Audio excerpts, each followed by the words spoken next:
What's going on, YouTube? It's your boy Swisher coming back at you, you know what I'm saying, with my texts and thoughts. On this video, I'm going to go over 12 good prospects that I would like to see Houston draft. Just let me know what you guys think. Okay, starting at 12, Obi Melawanu. I don't know, I can't pronounce that shit, but he's a safety out of Connecticut, 6'3", 217. Personally, I would like to see him convert to corner. I think that'll be a very interesting move for him, and it'll be a better move for him. Next on my list is Jalen Hurd, running back out of Tennessee. I like Alfred Blue, and I actually like Grimes, but you know, we got to get somebody in there that can pound and true ground and pound. You know what I mean?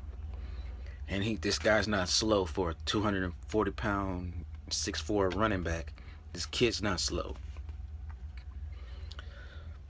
Next would be Nico Saragusa, guard out of San Diego State. He's 6'5", 335.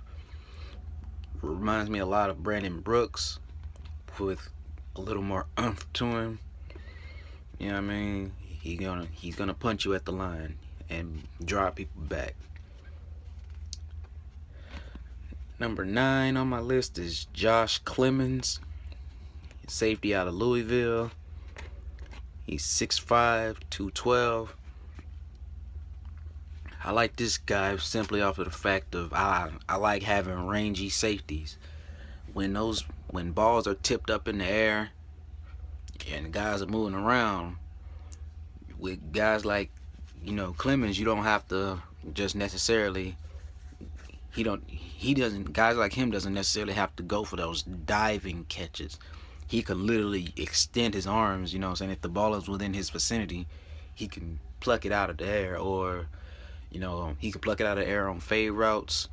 When you, just like how I was saying with the big safety that got drafted by Minnesota. I can't even remember his name now, but hey, when you have guys that are 6'5" and taller, 6'4" and taller, at the safety position, it gives you a lot of flexibility. But moving on. Number 8 would be Tyree Roberson. He's another tall safety that he played corner before he was a safety. But he ended up moving to safety once he got to Oregon. I think he would project better as a corner in the NFL, though. We all saw how Richard Sherman turned out. And not saying that every tall corner is going to turn out like Richard Sherman, but let me give you guys some insight on football real quick. When you're covering guys, especially when you're playing man coverage, the passes are a lot harder to complete, simple, unless you have good separation. And these rangy corners that, like Sherman, even if they are beat maybe by a yard or two, that arm length of theirs, plus his own athleticism, allows him to make plays that others can't. Just plain and simple. These guys can make plays that others can't. It's harder to throw on these guys, especially in man coverage. And it's just simple football, man. The taller the guy is, the taller the receiver, the easier the pass, if you ask me. Of course, you got your little quick guys like Emmanuel Sanders or guys of that nature, but hey, it is what it is. And the same thing on the defensive side of the ball. When you got taller defenders or taller DBs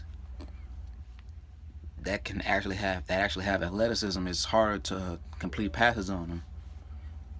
You know, just thought I'd throw that out there. Number 7, my number 7 guy would be Ricky Jones out of Texas A&M. Now, with this pick, y'all are gonna be like, "Why are you taking a receiver? We've got a bunch of them." True, we do, but I mean, and as much as I respect Hop and for what he was able to do and what he's been doing, even his greatness,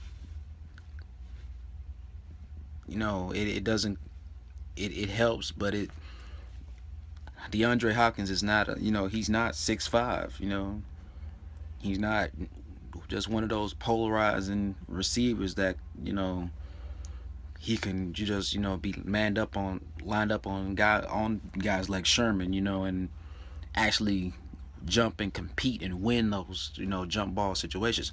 Not knocking Hop. I'm not at all. I'm a diehard Texans fan to the day that I go on the ground and my bones turn to dust. Let's not question that.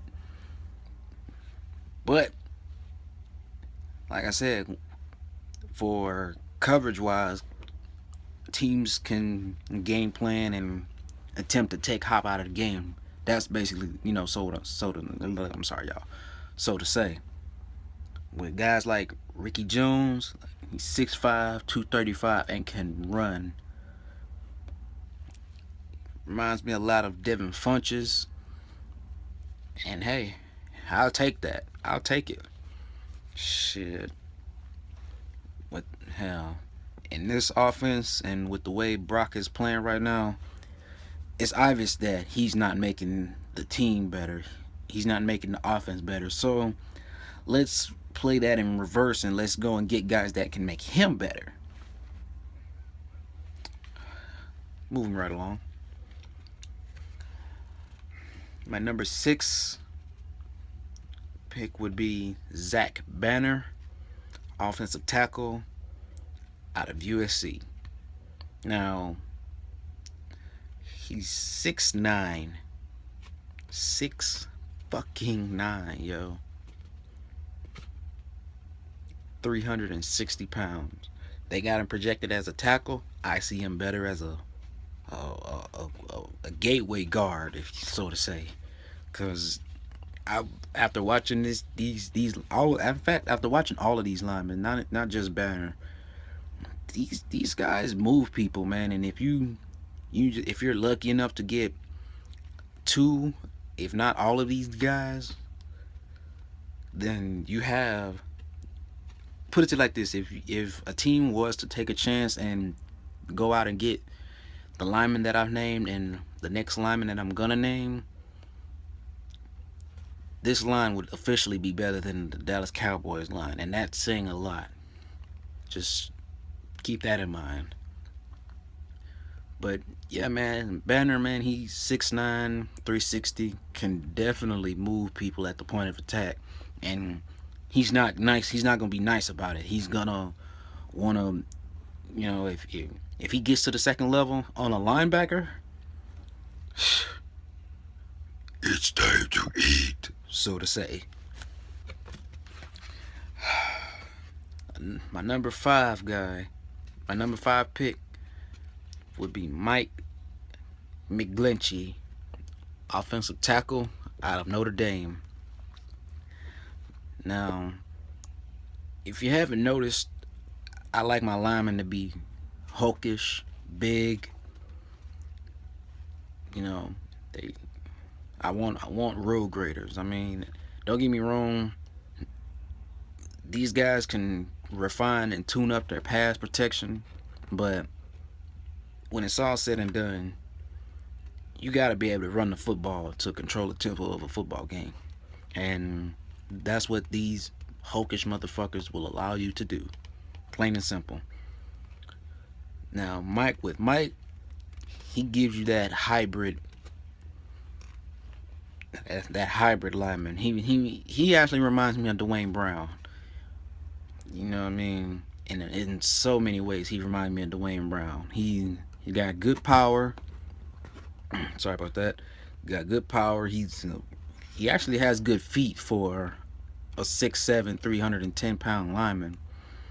You know what I mean? In pass protection, I like his footwork. Haven't really seen him get beat that often. You know what I mean? But then again, hey, it is what it is. My number 4 guy would be Tahona Kapazagan. I'm sorry, I can't pronounce that his last name either, but he's a 3-4 defensive end out of Villanova. He's 6'7", 290 pounds. Now, I'm pretty sure y'all are wondering why go and take an end when you got JJ coming back healthy.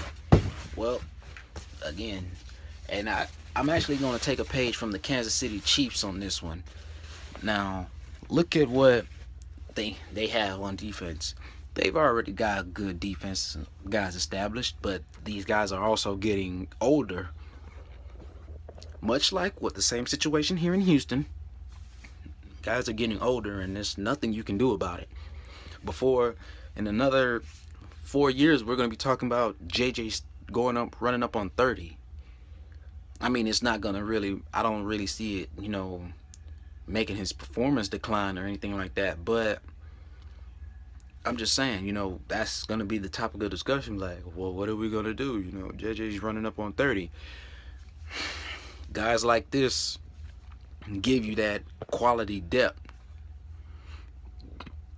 Not only do you get quality depth, but you get a player that can, if not produce at a high level, you have an opportunity to get this guy and let him sit behind guys like JJ Watt, and who knows, you might even get that same kind of production out of him.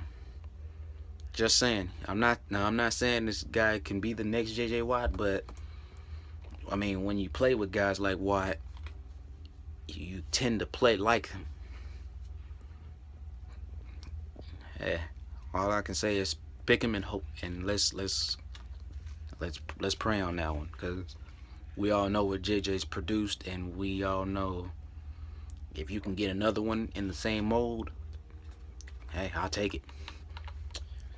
My number 3 would be Kia Hakusa. Sorry about that. These names are kind of fucked up. But he's a safety out of BYU. He's 6'2", 215 pounds. Really, really athletic and can run. And he's really good in coverage. The guy has 4 picks already. I think he had 4 in 2 games, if I'm not mistaken. So, yeah, let's keep that in mind. But I gotta speed this up. Number 2 would be, and this is a crucial move on the offense, and it helps us tremendously, Bucky Hodges, tight end out of Virginia Tech. He's 6'7", 245 pounds. Now, it's for guys of his size, you would think he would move more like a Jimmy Graham kind of tight end, but this guy doesn't move like that. He moves really, if I had to compare it to an older guy, he reminds me of Antonio Gates. But I gotta speed this up. I mean, my number 1 pick would be Carroll Phillips out of Illinois. You're talking about the next Von Miller. This kid is it. This kid is it.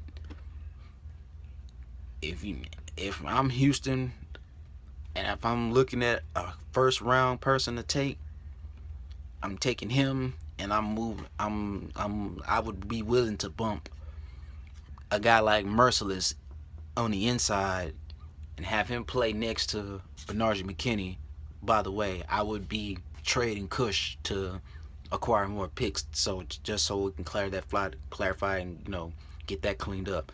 So in case y'all were wondering.